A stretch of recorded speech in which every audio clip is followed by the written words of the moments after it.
Olá, alunos e alunas de todo o estado do Paraná.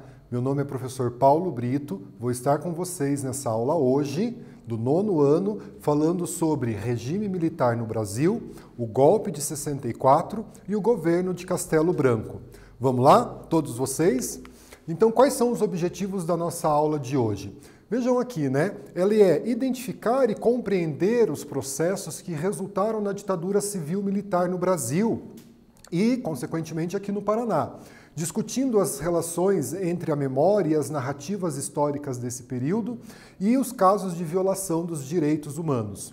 Compreender o contexto nacional e internacional que levou à instalação do regime militar aqui no Brasil a partir de 1964. Vamos agora retomar alguns conceitos da nossa história que fizeram com que o Brasil chegasse em 1964 e tivesse a instalação do regime militar. Então, o período anterior ao regime militar, de 1946 a 64, ele é conhecido como democracia populista. Se a gente voltar um pouquinho antes, a gente teve o governo de Getúlio Vargas até 1945, o Estado Novo, e daí a gente tem um processo de democratização acontecendo em 1946. Esse período de 18 anos, de 1946 a 64, ele é chamado de democracia populista no Brasil. Nós tivemos alguns presidentes nesse período. O governo de Dutra, de 46 até o início dos anos 50, a volta de Getúlio Vargas ao poder em 51 e o seu suicídio em 1954, um período de transição até a eleição do Juscelino Kubitschek, aquele que construiu Brasília, e em 1961 a gente tem a eleição do Jânio Quadros e o vice-presidente do Jânio Quadros, o João Goulart. Tivemos um governo muito curto do Jânio Quadros em 1961. Eu quero lembrar aqui com vocês que nesse período, em 1961, a eleição para presidente ela acontecia um pouco diferente do que a gente tem hoje. Nós votávamos separado para presidente e para vice-presidente. E elegemos em 1961 Jânio Quadros de uma chapa e o vice dele de uma chapa oposta, o João Goulart. Em 1961, 8 meses após tomar posse, Jânio Quadros renuncia à presidência do Brasil. Ele imaginava que haveria uma grande mobilização popular pedindo que ele ficasse no poder e assim ele conseguiria mais governabilidade. Não foi o que aconteceu. O Congresso aceitou a renúncia de Jânio Quadros e o João Goulart ele vai assumir em 1961. João Goulart estava na China quando Jânio Quadros faz a sua renúncia. Houve uma certa instabilidade política e Jânio Quadros assume o poder aqui no Brasil de forma parlamentarista, sem os poderes de presidente. E assim ele governa até 1963, quando através de um plebiscito ele retoma o poder político no Brasil com um modelo presidencialista.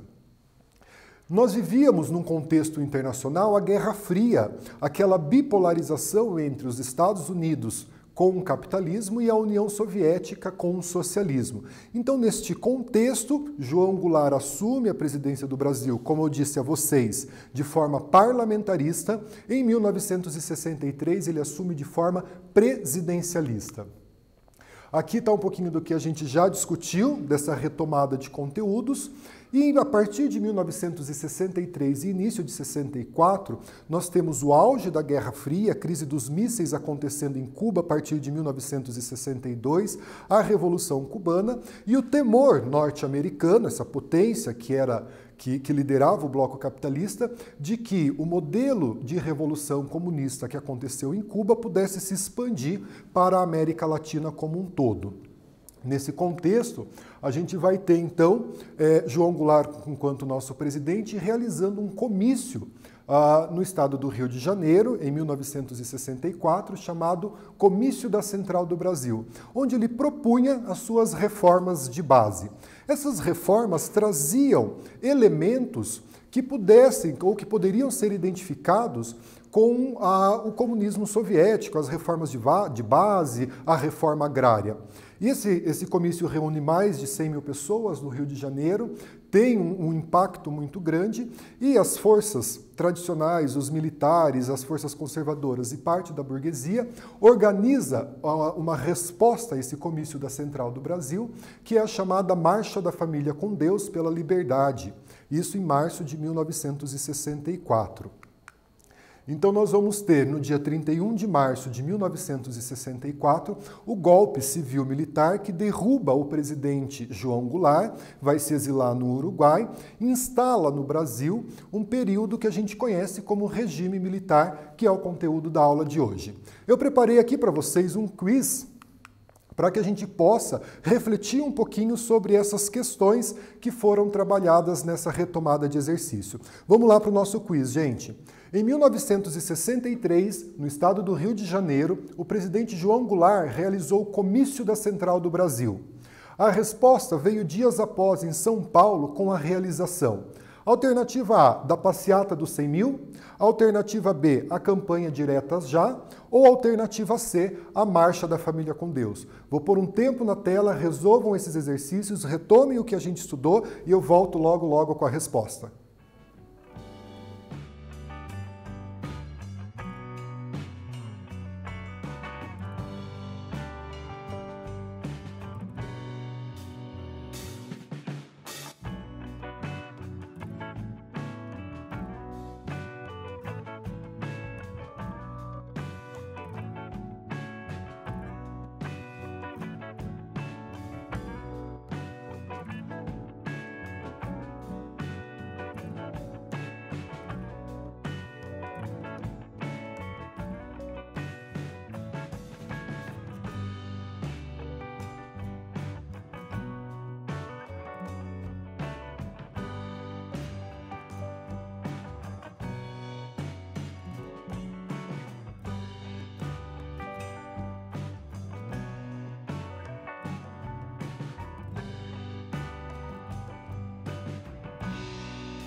Pessoal, voltamos, hein? E aí, conseguiram pensar no nosso quiz? Conseguiram chegar até a resposta? Muito tranquilo, né? Então, em 1963, o governo de João Goulart, no Rio de Janeiro, organizou o Comício da Central do Brasil. Qual foi a resposta que foi dada a esse comício por setores conservadores, pelos militares, por parte da burguesia ou empresariado no Brasil? A resposta correta para o nosso quiz está aqui, ó. A Marcha da Família com Deus pela Liberdade, que ocorreu em São Paulo no dia 19 de março de 1964, que antecede o golpe do dia 31 de março de 64, que vai depor o presidente João Goulart. Beleza? Então vamos aqui, né? Uma junta militar assume o governo a partir de 31 de março de 1964 e o primeiro presidente desses 5 presidentes militares que nós vamos ter no período do regime militar é o Castelo Branco, que vai governar de 1964 a 1967. Eu trago aqui para vocês uma foto da posse do Castelo Branco em 1964 e o Castelo Branco ele tinha um vice que era um civil, João Alckmin. A ideia de ter um vice civil era para demonstrar que o regime militar, nesse momento, não tinha o interesse de ficar tanto tempo no poder, dando um caráter mais democrático, tendo como vice um civil e não um militar. Então, o Castelo Branco assume em 1964, é o nosso primeiro presidente do período militar, que vai começar a partir de agora e vai durar pelos próximos 21 anos. Aqui eu trago para vocês. Então, a partir do golpe do dia 31 de março, que depõe o presidente João Goulart, essa junta militar assume o poder no Brasil e vai empossar o primeiro presidente, que é o Castelo Branco, né? Foi eleito de forma indireta. O que isso significa? Que não houveram eleições para que ele fosse eleito presidente do Brasil. O Congresso reuniu-se e deu posse ao Marechal Humberto de Alencar Castelo Branco, nosso primeiro presidente militar. Durante o período militar brasileiro, os militares que vão estar no poder, os 5 presidentes que estarão no poder, eles se utilizam dos atos institucionais.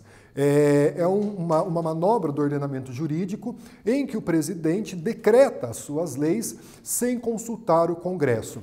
O primeiro ato institucional, que é o ato institucional número 1, feito ainda em abril de 1964, ele vai trazer para a gente. Permite que o presidente suspenda os direitos políticos de qualquer cidadão por 10 anos. Quais são esses cidadãos? Principalmente aqueles que vão se organizar enquanto uma oposição política a esse regime que está se instalando no Brasil.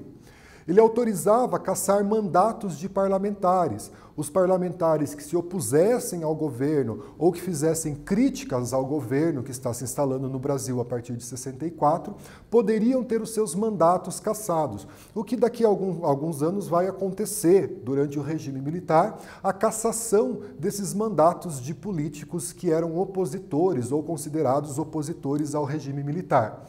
E ele estabelecia o ato institucional número 1, que a eleição para presidente, a partir de então, passaria a ser de forma indireta.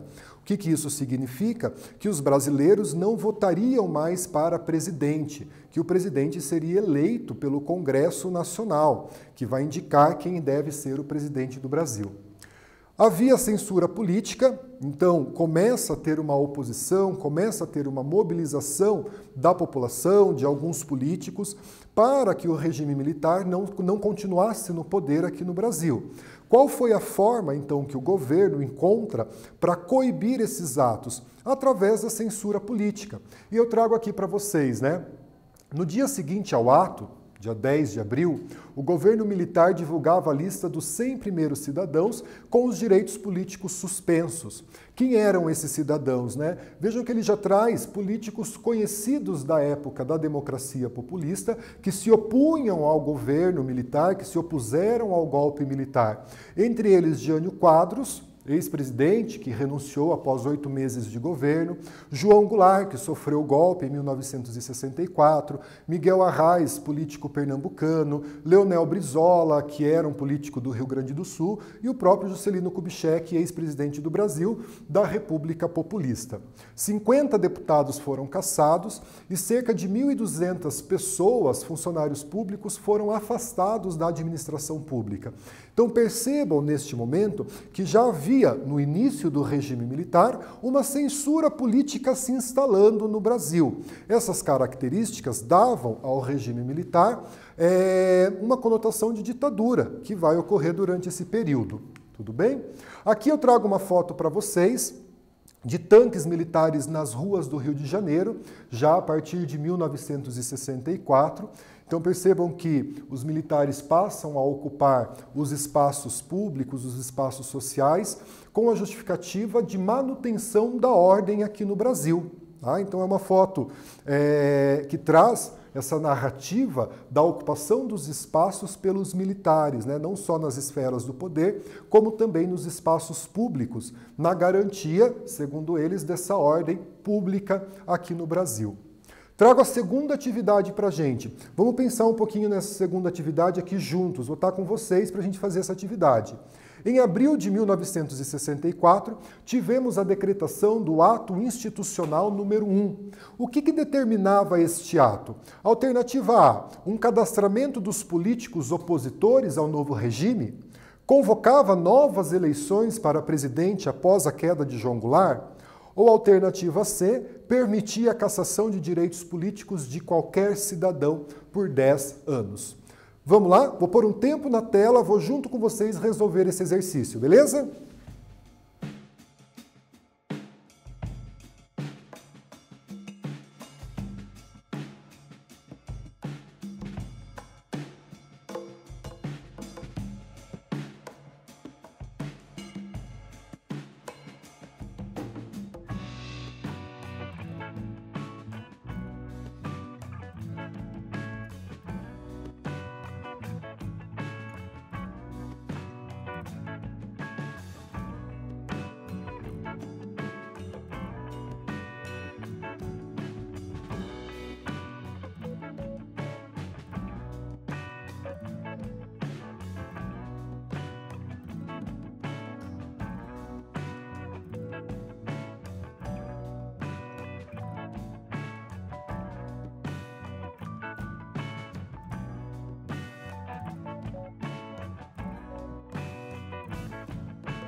Pessoal, voltamos, hein?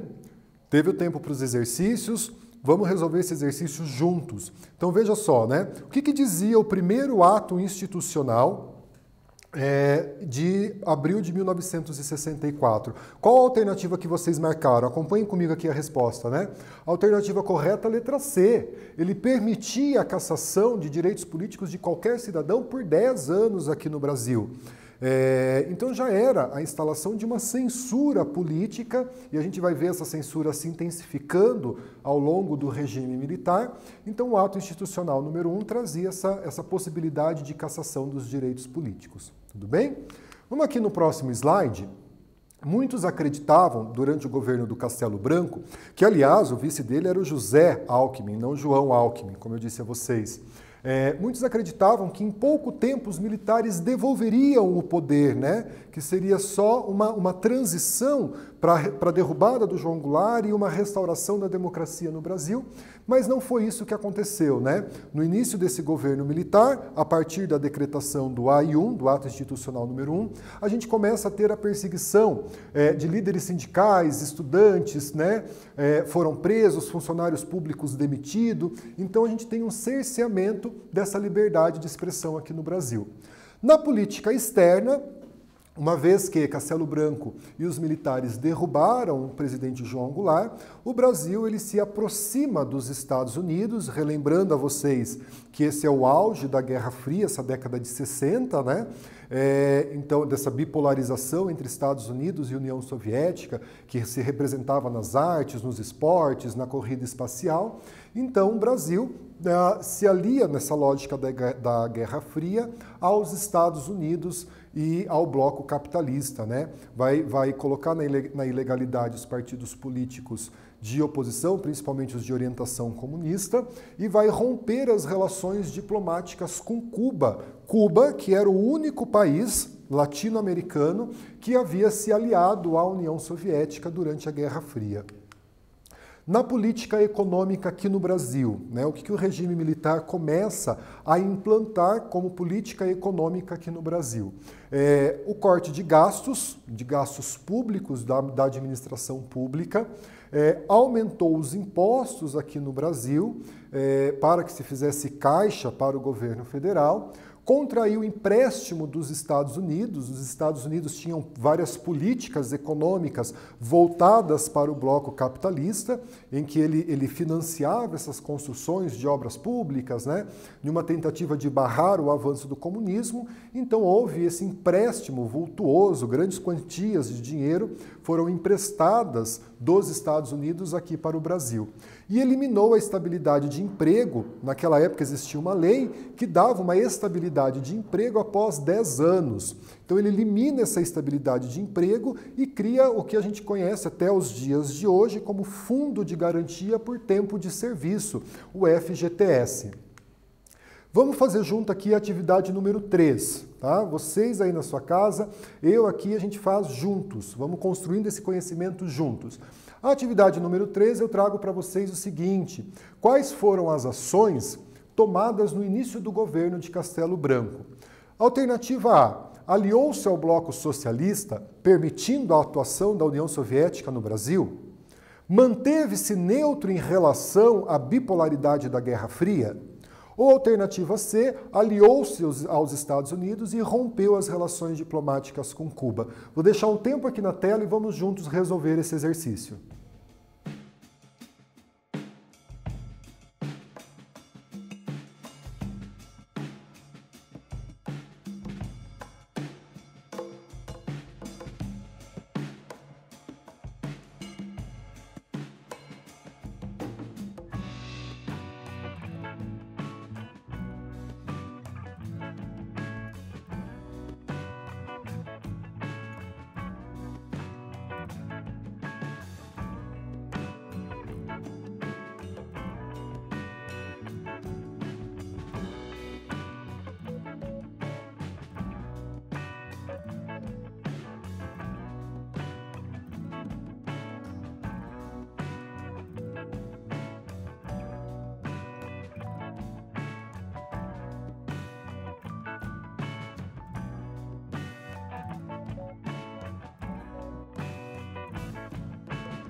Pessoal, antes da gente resolver esse exercício, eu vou deixar um recadinho para vocês, hein? O registro de frequência no Classroom mudou. Você tem que clicar no link número 1, realizar a atividade obrigatória e enviar. Assim você garante a sua presença. Ela está garantida, beleza?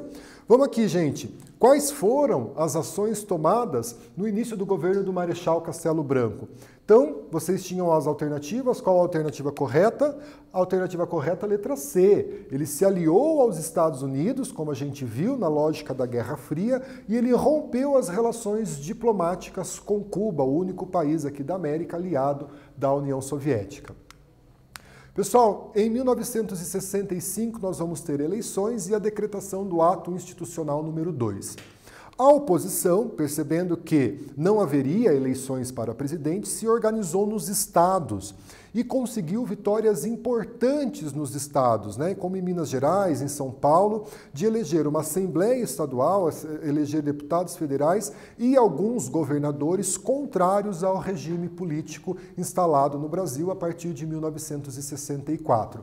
Então, qual foi a posição do governo militar quando a gente tem essa vitória da oposição nos estados, uma vez que a eleição para presidente ocorreria de forma indireta? Ela decretou o ato institucional número 2. O governo militar decreta o segundo ato institucional do regime militar. O que dizia esse ato institucional, né? Ele extinguiu os partidos políticos, como a UDN, a União Democrática Nacional, o PTB, que existia na época, e outros partidos políticos, e ele criou o bipartidarismo. Como o próprio nome diz, nós vamos ter apenas 2 partidos políticos. De um lado, a Aliança Renovadora Nacional, partido de apoio ao governo, um partido governista, e um único partido de oposição que o governo militar vai permitir, que é o MDB, o Movimento Democrático Brasileiro. Trago aqui para vocês a sigla desses 2 partidos, daqui desse lado o MDB e aqui a ARENA, Aliança Renovadora Nacional. Então criou-se, com o ato institucional número 2, o bipartidarismo no Brasil. O ato adicional número 3, já decretado em 1966. Foram mais de 10 atos institucionais decretados ao longo do regime militar. A gente vai analisar os 5 primeiros atos ao longo das nossas aulas de história. Então nós tivemos o ato número 1, que estabeleceu as eleições para presidente de forma indireta, permitiu ao presidente a cassação de mandatos políticos. O ato número 2, que criou o bipartidarismo no Brasil, com 2 partidos políticos, o governista, que a gente vai chamar de ARENA a partir de agora, e o único partido de oposição, que é o MDB. E o ato institucional número 3, ele estabelece eleições indiretas para governo. Lembra que eu disse a vocês que a oposição se organizou nos estados, teve vitórias importantes, como em Minas Gerais e em São Paulo, e o governo militar, então, tornou a eleição para governador a partir de 1966 de forma indireta, ou seja, não vai ser possível que a população vote para governador. Além disso, os governadores eleitos indiretamente pelo regime militar têm a prerrogativa de indicar os prefeitos das capitais. Então nós já não tínhamos mais eleições para presidente, e passamos a não ter eleições para governador, e os governadores indicados pelo regime militar, eles indicariam os prefeitos das capitais. Então aqui no Paraná, por exemplo, a gente já não vota mais para o governador, e o governador vai indicar o prefeito de Curitiba, nossa querida capital do estado, que também não tem mais eleição municipal para prefeito. Tranquilo? Ato institucional número 4. O ato institucional número 4 reabriu o Congresso para que fosse votada uma nova Constituição, e essa Constituição deveria atender aos interesses do regime militar. Porém, essa Constituição de 1967, ela é uma Constituição de caráter muito autoritário, né? Ele dava amplos poderes ao presidente da República e restringia, por exemplo, o direito de greve. O aumento da repressão a partir de 67, a gente passa a ter um endurecimento desse regime militar.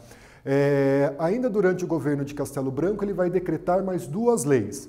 Além da imprensa, que vai intensificar a censura a jornais e revistas, que passam a ser censurados aqui no Brasil, e a Lei de Segurança Nacional, que vai dava à Justiça Militar o direito de julgar os crimes ou julgar os cidadãos que fossem considerados subversivos. O que era subversivo, né? Que tinha alguma aliança ou tinha alguma característica que pudesse trazer aí o comunismo para o Brasil. Então, essas duas leis votadas durante o regime de Castelo Branco.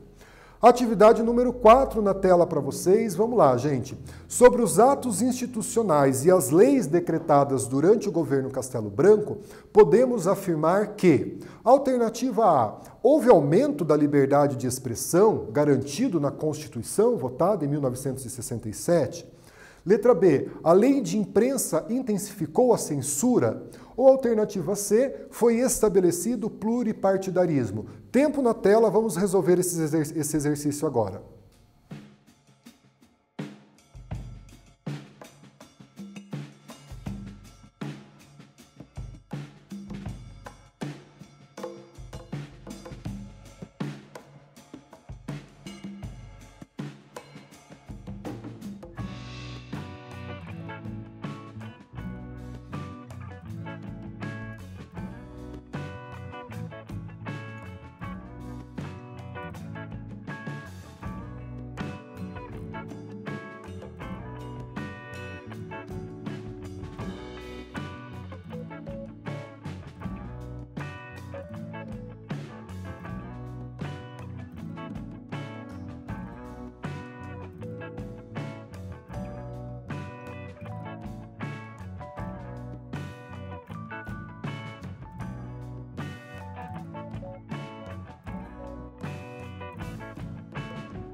Pessoal, bem tranquilo esse exercício, né? Vem aqui com o Prof. Paulo para a gente resolver. Vamos lá, ó. Resposta correta, letra B, a lei de imprensa intensifica a censura aqui no Brasil. Tranquilo, né? Alternativa C, estabeleceu o pluripartidarismo. Não, a gente sabe que era bipartidarismo, Arena e MDB. Alternativa A, não houve esse aumento da liberdade de expressão, né? A gente está perdendo essa liberdade de expressão durante o regime militar.